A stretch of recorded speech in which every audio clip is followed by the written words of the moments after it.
Welcome to Red Ice Radio Sundays. I'm your host, Henrik Palgmren. I'm coming to you from the west coast of Sweden. If you are a regular listener, a newcomer to the show, or if you came across this program somewhere out there on the web, I hope you all check out our websites for much more interviews, our news and more information. It's red-ice.net and also redicecreations.com. A big thanks to Webster Tarpley for being with us last Sunday talking about his book 9/11 Synthetic Terror. And today we have Alan Watt on the program, and I know many of you out there have anticipated this show, so let's go, enjoy the program. Today we have Alan Watt with us on the line, and I know many of you out there are as excited about this program as I am. I've got many requests from you guys, our listeners out there, to invite Alan to Red Ice Radio, and I'm very glad he's here with us today. I have heard many of Alan's previous interviews, and I know that he is very knowledgeable about a lot of different areas and topics, and I have a bunch of points and areas that I'd like to go through today with Alan. And I also want to mention that he has an awesome website with a bunch of material on it, lots of his previous radio shows, audio clips and video clips. He also has a few of his DVDs out there up on the site called Reality Check Parts 1 and 2. And we'll talk more about his DVDs later and let Alan talk about what he's got on them and how you guys can get them and support his work and so forth. His website is cuttingthroughthematrix.com. That's one word, cuttingthroughthematrix.com. So do check that out later on or as we talk here today. So Alan, welcome to Red Ice Radio, and thank you so much for spending some of your time with us today. It's a pleasure to be on. Great. I want to begin to ask you, if you don't mind, considering that I think you'd agree with me when I say that most people today are asleep. So I wanted to ask you, when did you awake to all of this, and what made you, open your eyes to the obvious manipulation that is going on all around us? I think I was born like this. I always say it's a form of autism that allows you to see things as they really are. Mm. And I grew up watching the problems in my immediate society in Scotland. Mm. And I found that everybody's problem was the same problem. It was primarily financial. And this is in the days before the glut of cheap goods from China and credit cards. Yeah.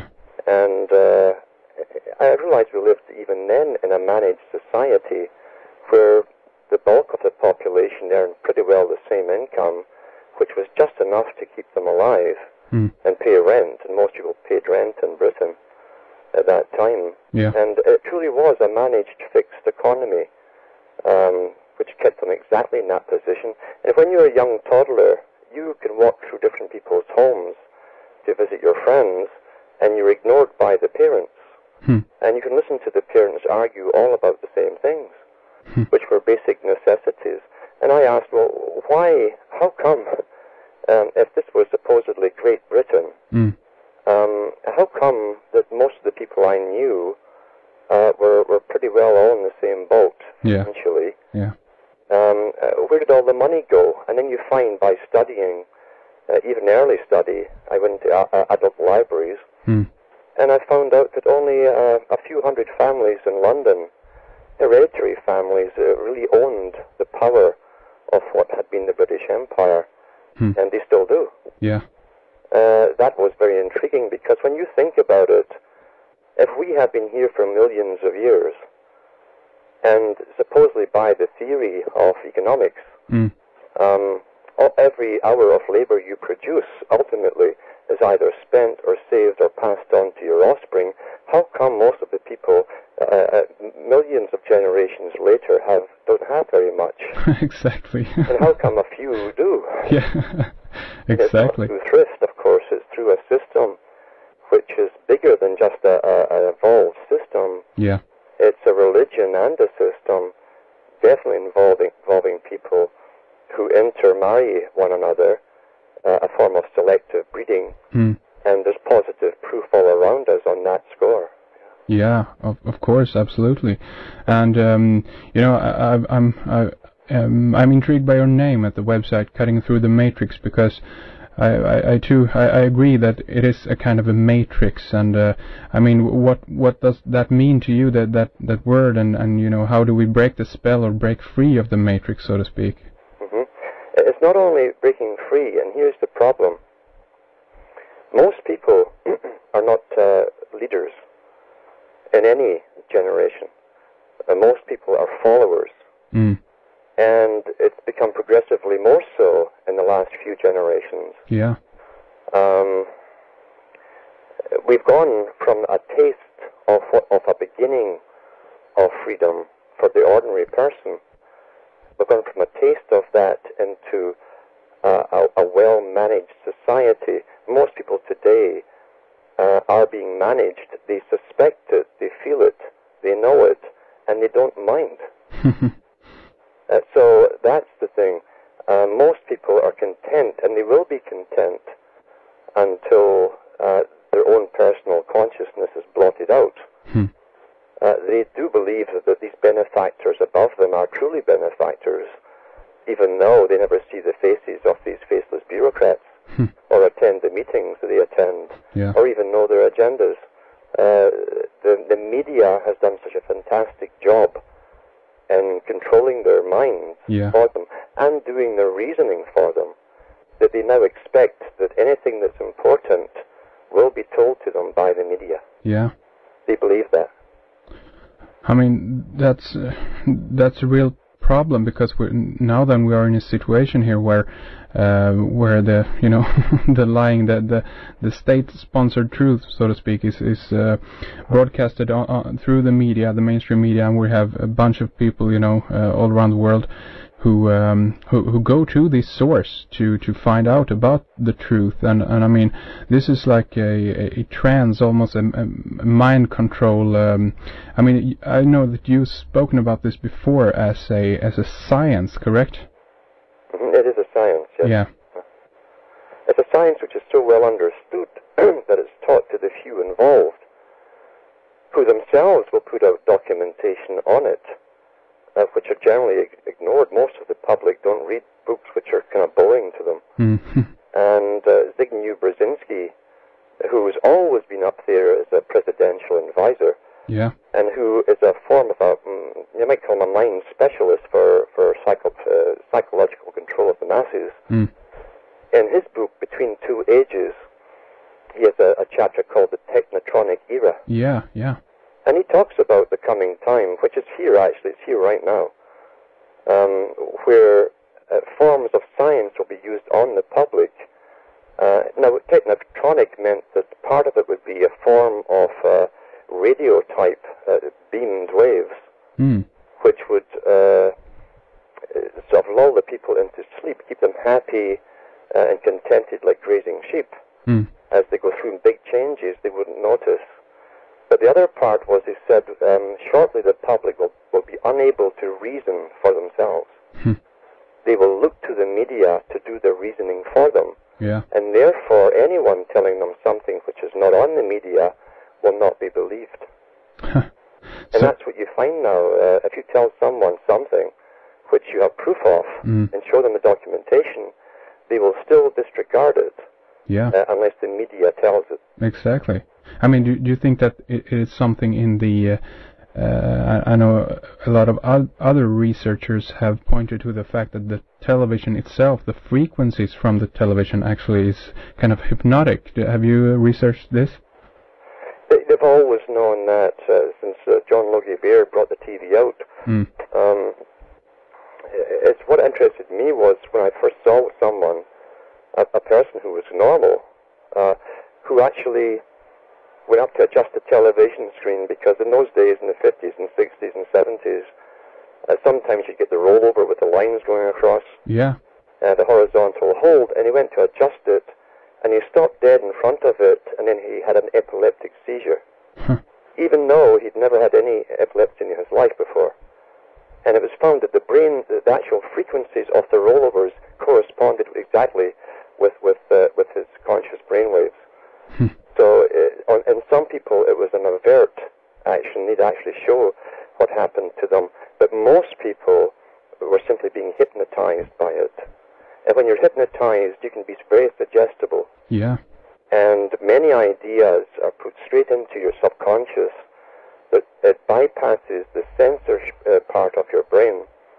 And you have no say in it at all. In fact, it goes right into your subconscious. And that opinion is now your opinion.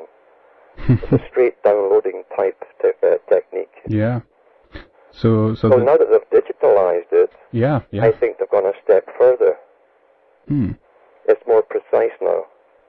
Then you're talking about the high definition TVs and so forth? Yes. So do you think that they will be able to refine the frequencies now and basically even more, we will be deeper into the matrix, so to speak, after this has been implemented? Yes, they did. What was interesting too was that when they brought out the different Palgmren and all these war-type games, to train a generation to be soldiers, and that's why they gave them all the war games for PlayStation and all this kind of stuff. Yeah. These things were all used for training the military years ago. Yeah.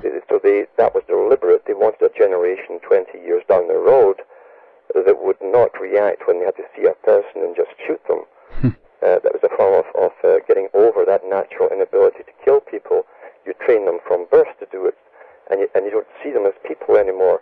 But it did come out a few years ago in Japan, which led this field, when they brought out a new type Pokemon or something, that thousands of Japanese children, on the first showing of this thing, had seizures. Yeah, yeah. And now one of the guys in that the group of scientists did admit that was deliberate.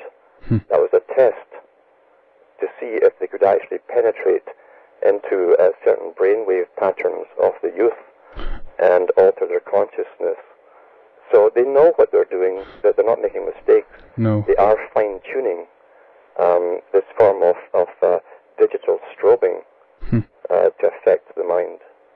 So things like HARP and so forth. These are basically things that are, not necessary. I mean, I don't claim that I know that HARP is involved in any kind of mind control or anything like that. But that is the suggestion from a few people, and but that isn't. It is working. In fact, HARP about 5 years ago. Started to broadcast a pulsation signal just before the 1200 megahertz range. And it's now day and night. It's on 3 different areas on the shortwave radio band. Full time, and you can't mistake it because it's the most powerful signal on the shortwave. Okay. It's been beamed all across the Americas and a good part of the world, and they've already claimed that officially that they can carry a secondary signal with HARP and put ideas straight into the minds of the people without them being aware. So, I mean, this obviously, draws my attention to the fact that we have, people who basically loses the grip sometime, go totally berserk and starts to kill a lot of people or similar things like that. I mean, do you think that these kinds of technologies could be involved in these kinds of things? It's not even a matter of thinking it. It's actually published. A good example is Dr. Nick Begich. Yeah. Who brought out a couple of books on this type of technology, which, you see, there are 3 levels of science. We have the level of professor and professorship down for the public. That's the bottom level of science, be it medical, physics, whatever. There's a higher level which the CIA and MI6 and covert agencies use. And then there's a level above that which the ultra-elite themselves have and use. Now, Dr. Nick Begich was on a television show here. It was a Canadian version of the BBC. It's called the CBC. Yeah. And Wendy Mesley was the host. And he had a whole big long table full of little little devices like the size of television remote controllers that you could put into your pocket. And he told her to stand 20-odd feet away, and he pointed at the back of her head, and she heard music in the center of her head. Yeah. And he said to her, he says, I could have put words there. Directions, words, commands. Yeah. And it works in line of sight to any distance. And this had to be microcircuitry. And yet, as he said it towards the end of the show, all of this equipment is obsolete. It was used by the CIA in the 1950s. My God. Uh-huh. So I mean that's the voices in the head right there. Okay. Right there. And I've often wondered how many people through the last maybe 80 years or so have been locked up in mental hospitals as schizophrenic. Yeah. And didn't know they were part of an experiment. My God. And do you think that all the drugs and then the serotonin type drugs and the chemicals in the food, we got aspartame, MSG, and all this crap. Do you think that this can contribute to this fact also? I've no doubt. In fact, one of the most interesting books I've read on this subject for a long time was written by a globalist himself, Arthur Koestler. Yeah. And he wrote The Ghost in the Machine. Yeah. Now, The Ghost in the Machine goes back to the ancient Greek philosophers, where they were trying to define what the mind was, the independent thinking mind, that makes you unique as an individual. And the globalists reached this conclusion a long time ago that for their world peace, they would have to destroy the part of the brain which gives you your identity of who you are. And that would have peace. When there's no more conflict, there'll be peace, you see. Yeah, yeah. Now, they themselves wouldn't alter themselves because they admitted that if they did destroy this part of the brain, you would no longer be able to have any self-preservation or survival instincts. But they said the public won't need that because the state will be making the decisions for them. Yeah, of course. Now, Kessler worked at the United Nations for many years on this project of how to lobotomize chemically, electronically, and by other means, that little part of the brain. And they tried different chemicals which they could inject into you that would travel right to that specific part of the brain and lobotomize you. He said, we have it ready to go. He said, it's successful. We just don't know where to put it in the food. We don't know where to inoculate it into the public. Yeah.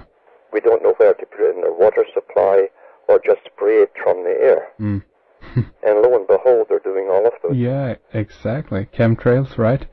Uh-huh.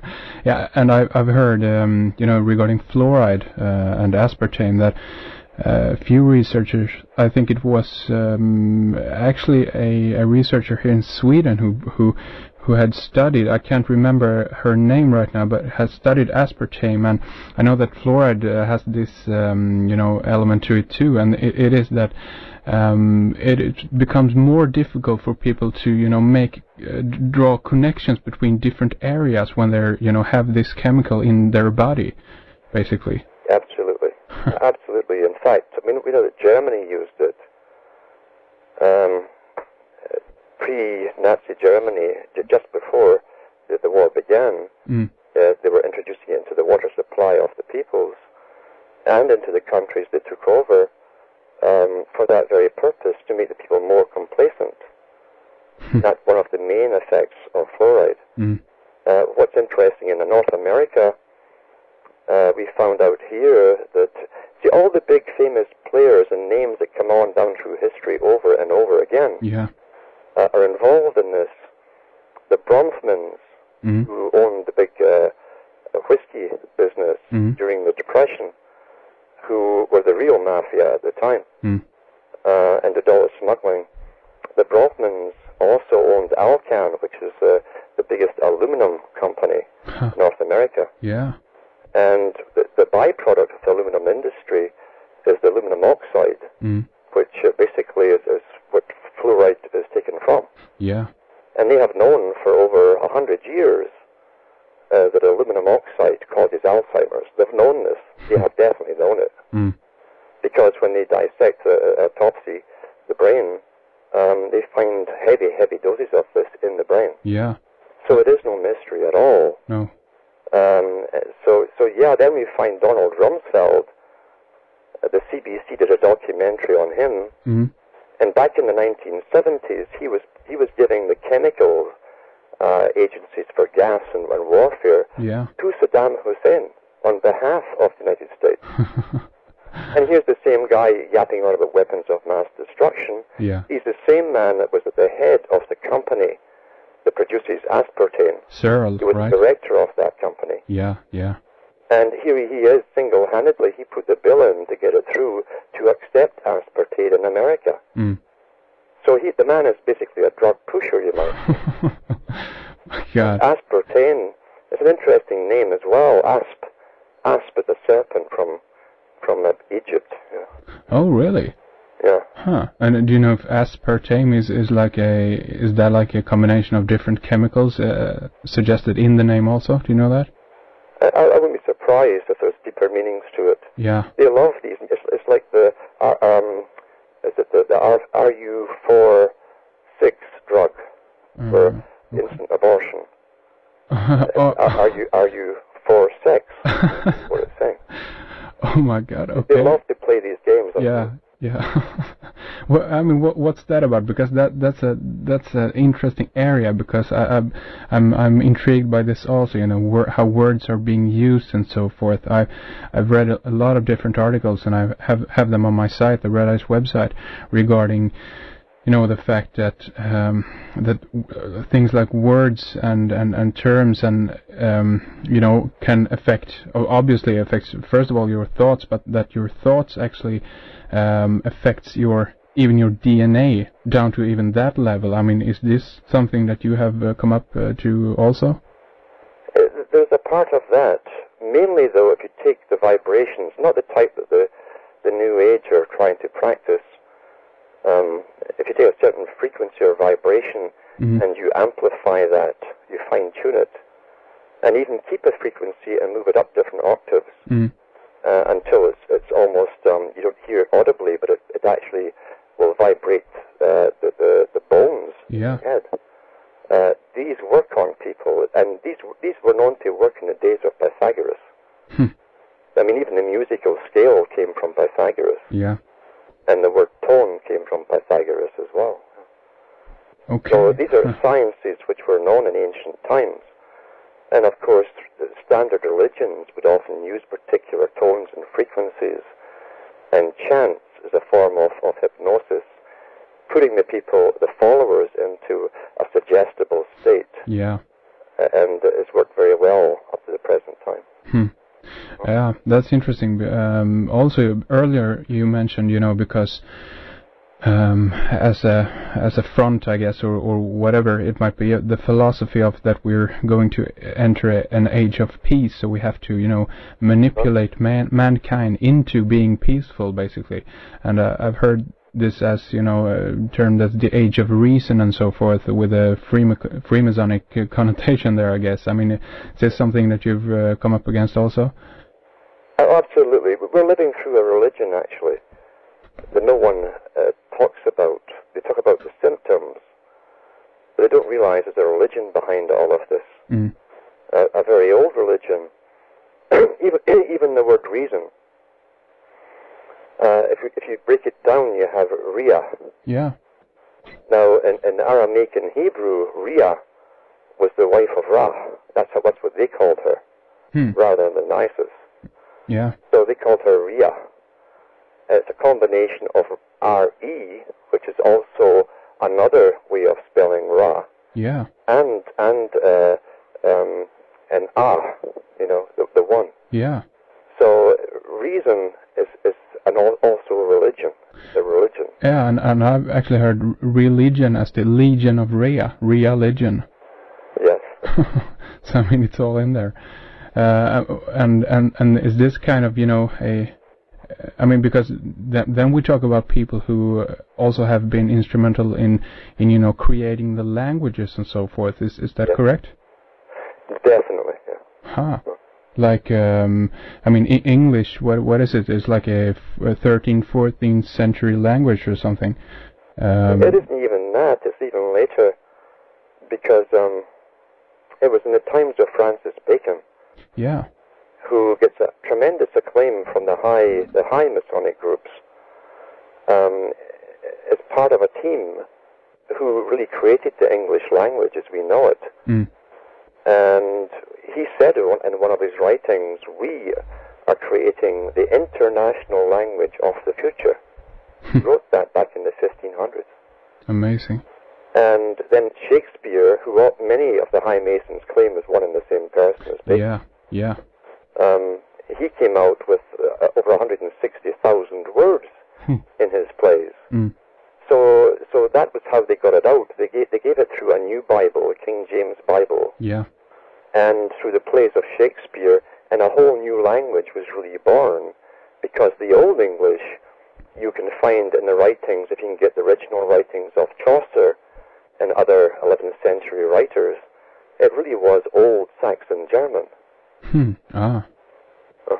And I mean, Shakespeare still, it's plays all over, in many different theaters all over the world still, basically. I mean, that's like a communication to me that this is, this is important. We gotta focus still on this. And here's the key as well. Today, when you get a really good movie that has high drama coupled with historical periods, with mythologies of ancient times, and Shakespeare put a lot of ancient mythology into his writings. Yeah. And he knew exactly what would captivate the female psychology and the male psychology. Today, you need teams of producers and writers to specialize in each area. Yeah. Well, I don't believe this was one man. Shakespeare was not one man. That could not be done. Simply in reading his understanding of the Greek mysteries, the Greek legends, and mythology, just that alone is a speciality. Yeah. Because... So there were teams involved here. I see. Because this...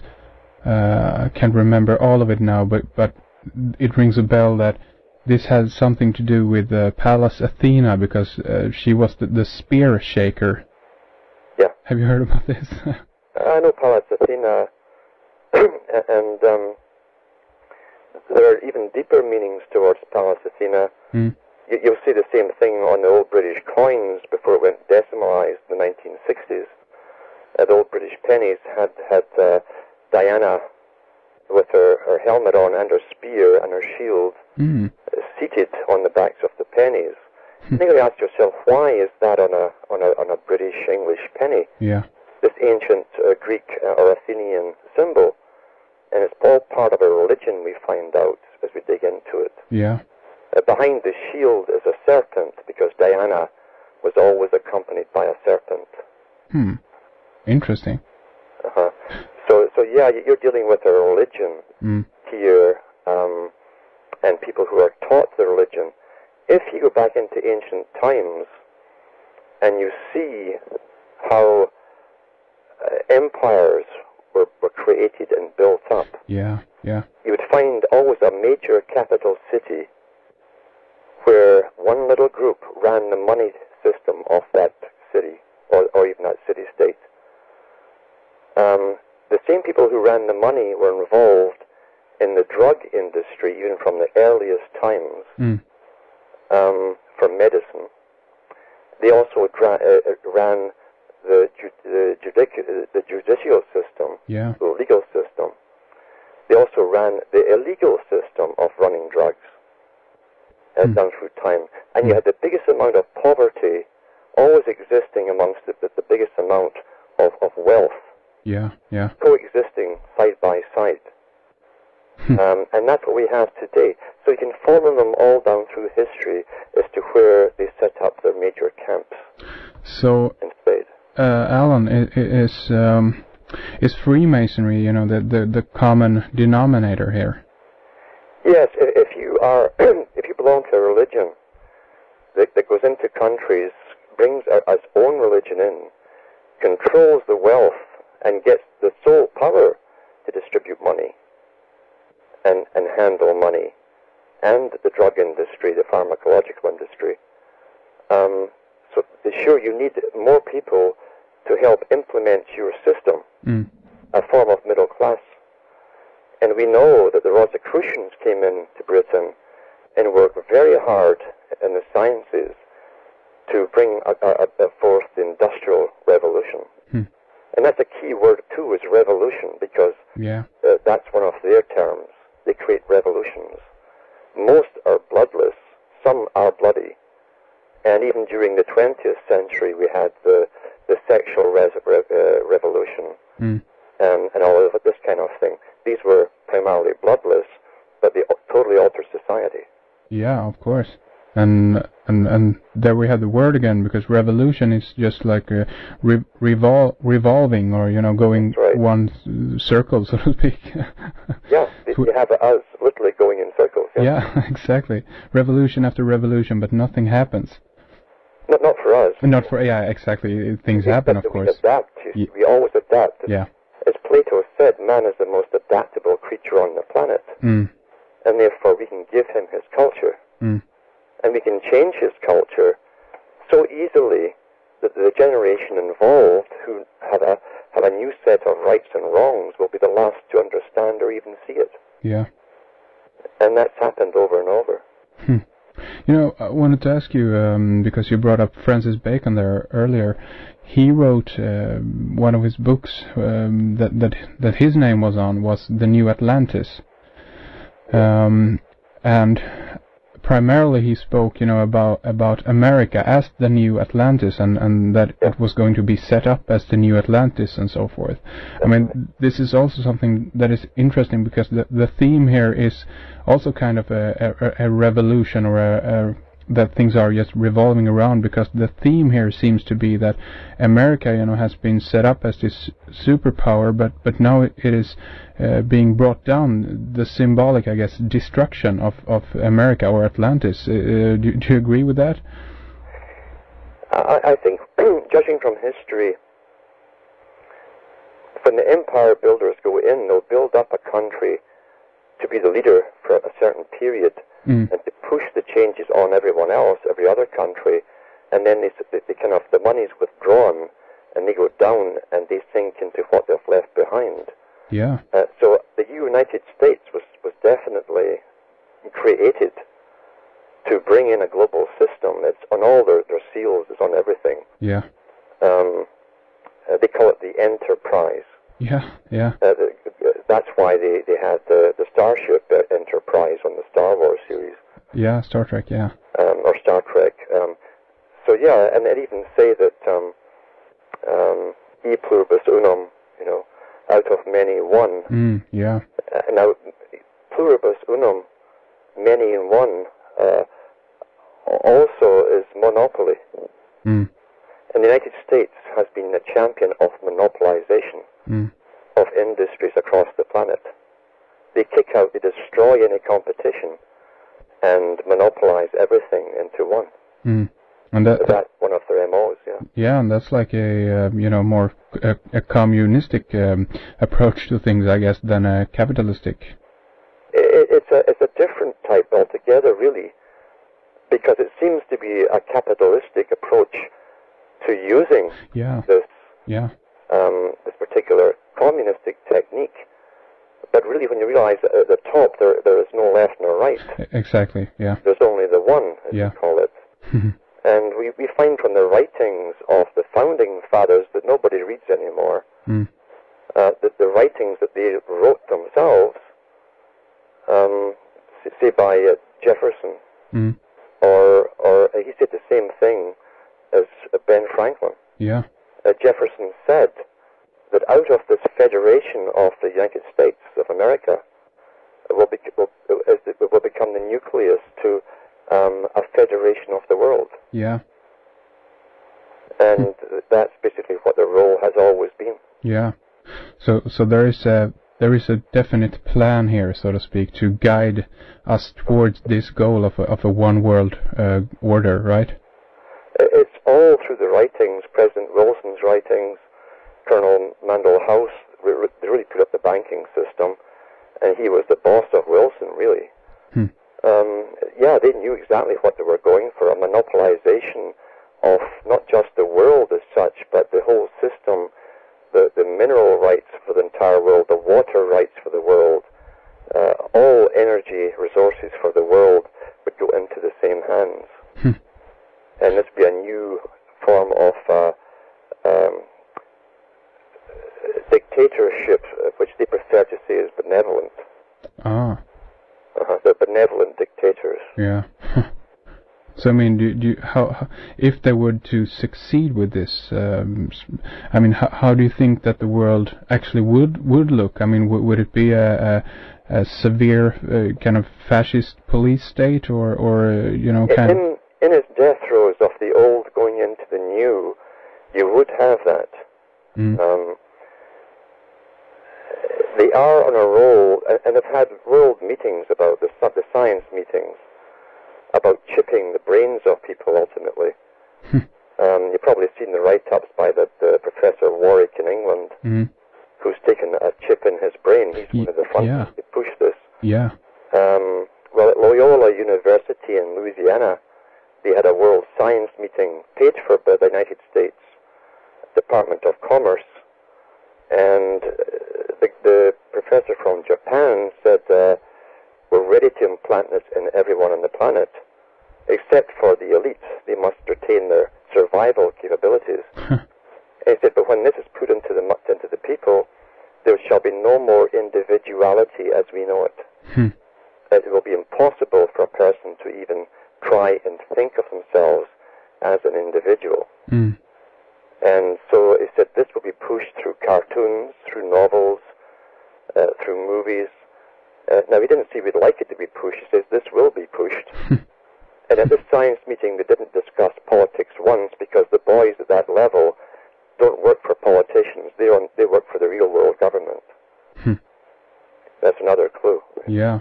So the goal is to... It's ready to go. Regional computers will literally direct all of the chips that are out there. And they claim that they already have the regional computers set up. Oh my God! So the goal here is to basically chip people, and then the technological aspects of that will be that they rather don't have to control people to that degree, you know, by force or by violence, because people will be... You won't even need to entertain them through sports and all the rest of it. They'll be robots, really. And even that isn't the end of it. It's the never-ending story. That's the occult meaning behind the movie. The never-ending story. Yeah. Man is the material. They are the high builders. They can shape us and keep reshaping us as according to their needs. Okay. And they've talked about literally growing us, specializing in for specialist purposes. They even had they said they could even make a man with gills who could go underwater as a diver and repair oil rigs and stuff like that. Yeah. So we have the capabilities to genetically do it today. So they want this technology, you know, to do all these well, basically, you know, amazing things, I guess, scary but amazing still, and but the idea is still to maintain things in this state as they are, basically. Yes, as we go through this, and then we'll gradually bring down the population. Actually doing it. That's the bad news, that they have been doing that already. Yeah. With all the crippling diseases that have emerged since about 1950. Yeah. And it's direct results of inoculations, and that was planned that way. But they don't need all the people on the world.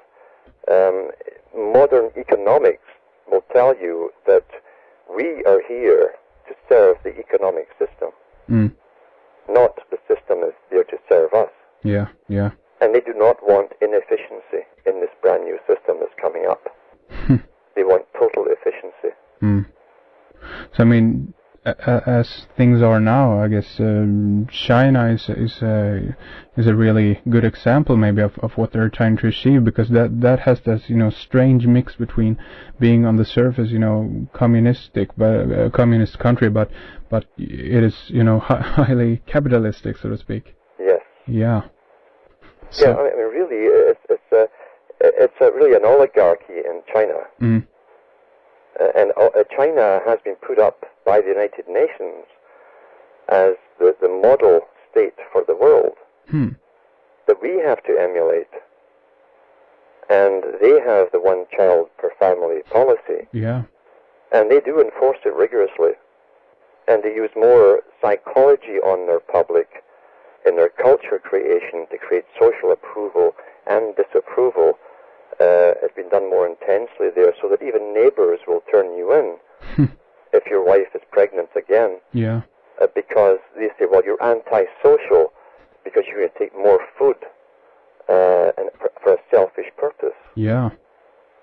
I mean, so I saw a clip recently regarding, I don't know if you've heard about this, but this was about CCTV, cameras, that had speakers on them.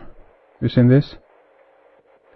Yes. Who could, talk back to you basically, and one of the directors there, I can't remember his name, but he said that the main problem and the reason for them putting up this system with the speaking camera, so to speak, was because the main problem is not terrorism, it is antisocial behavior and people who, basically misbehave on the streets so that they can shout at you so you can, fall into line again. Right, and they always show us in advance from Hollywood, many years before, what they're going to do. Yeah. And it's not because they have tremendous writers in Hollywood, it's because many of those in Hollywood have brothers working in these think tanks that are planning the future. And the Demolition Man with Stallone had all of that in there, with the machines talking to you, handing you fines automatically if you swore or whatever. Yeah. In public, Yeah. So yeah, that is the plan. Is behavior modification. Yeah.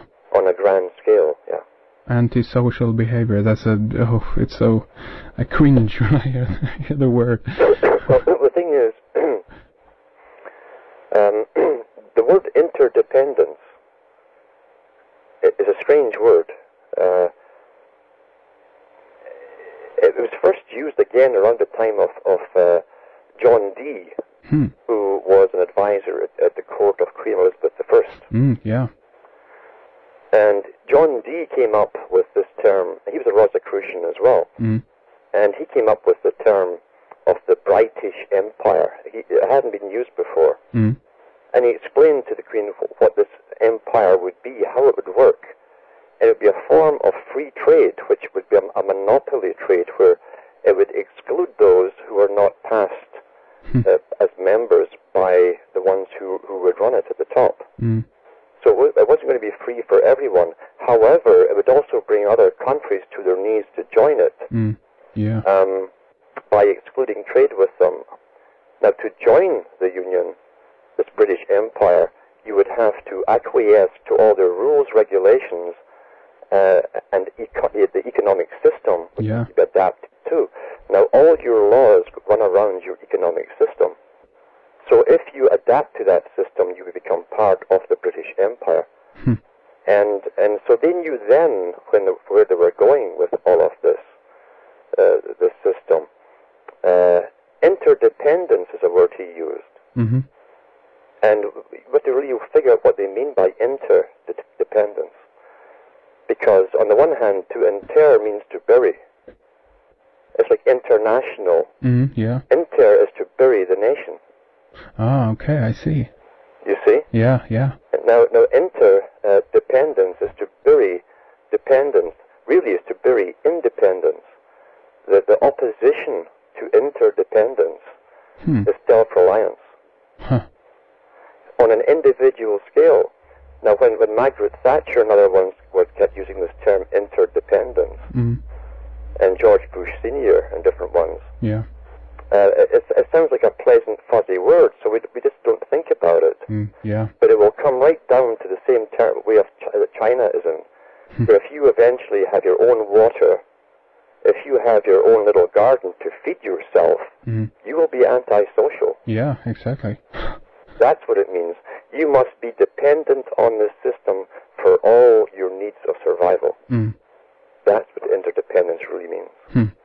So of course this connects, with the as you said earlier, with the nations. If they are able to set up China as this strong economic force now, and basically everyone has to fall into that same model to be able to compete with China, I guess. Yes.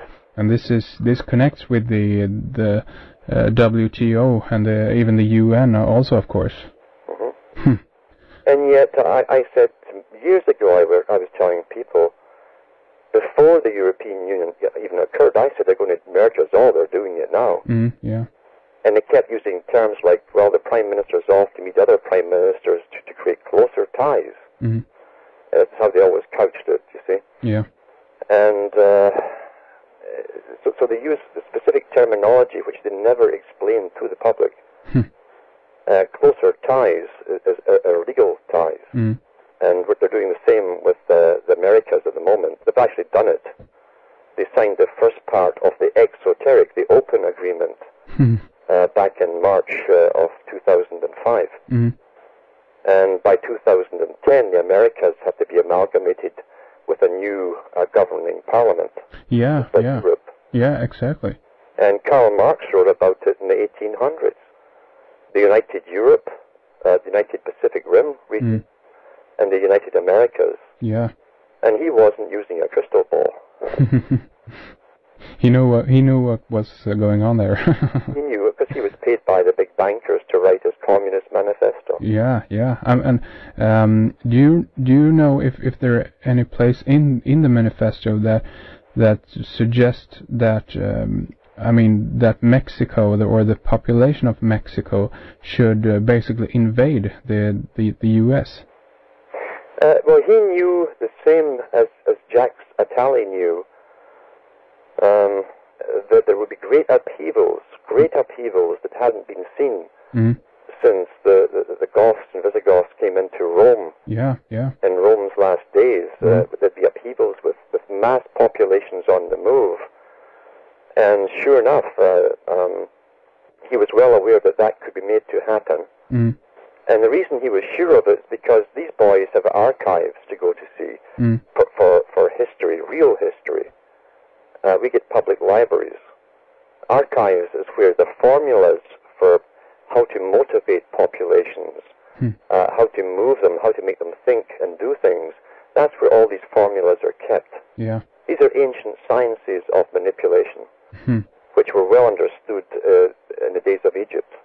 Yeah. Yeah. These guys didn't have crystal balls. They simply knew that what to the ordinary person would seem impossible, they knew the formulas and how to make it happen. Yeah, and the easiest way to make it happen also, I guess, then is to implant it as a philosophy or political movement to actually have people, devoted to it. Yes, what we've found as well is that back in the 50s, there was the Reeves Commission was set up in the United States to look into the big foundations, like the Carnegie, the Ford, and the Rockefeller Foundation. Yeah. To see what they were really using all these multi-million-dollar funds for. And Norman Dodds was sent from the Senate to investigate. And at the Ford Foundation, he was told by this American foundation that their job was to set up a structure so that the Soviet system could be quite quietly, happily merged with the United States system. There we go. So we're looking at that then. However, the same foundations, primarily the Rockefeller Foundation, is funding the migrations and the propaganda down in Mexico and beyond to get the people to move.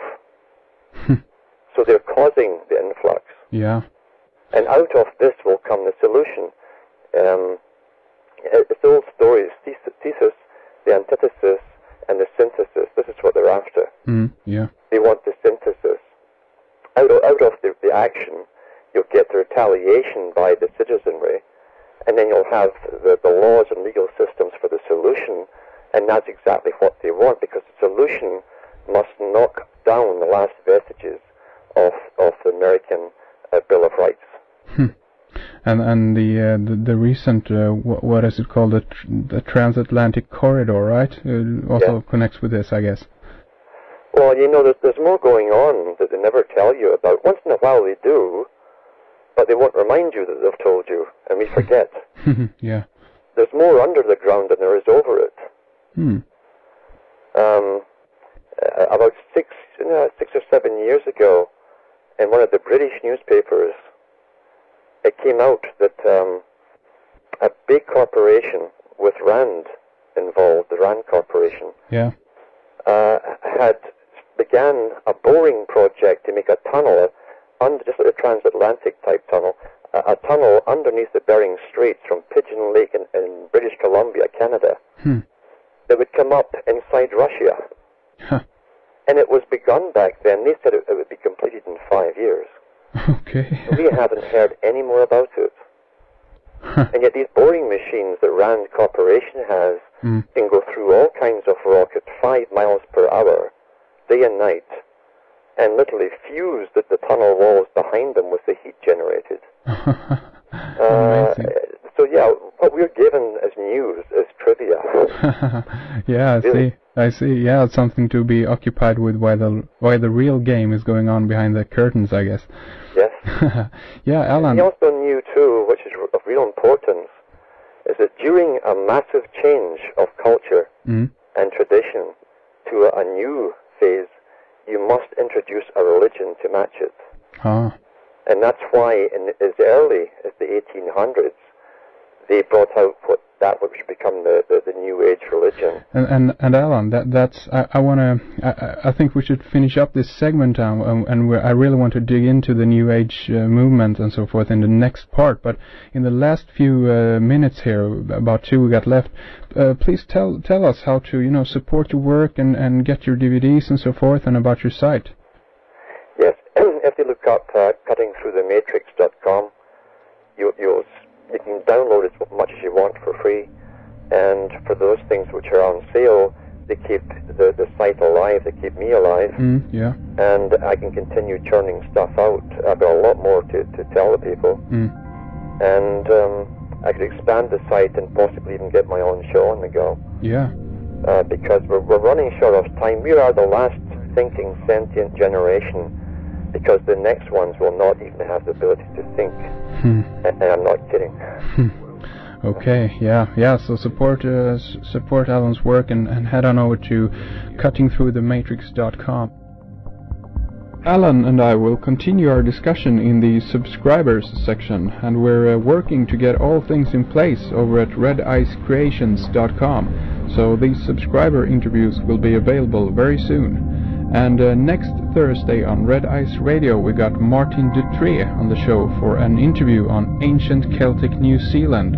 So stay tuned for that one. And thanks to everyone out there for listening and being part of the show. And also a big thanks to Henrik Palgmren behind the controls for making this online talk radio show a possibility. We'll talk more on Thursday. This is Henrik Palgmren. Take care and take it easy.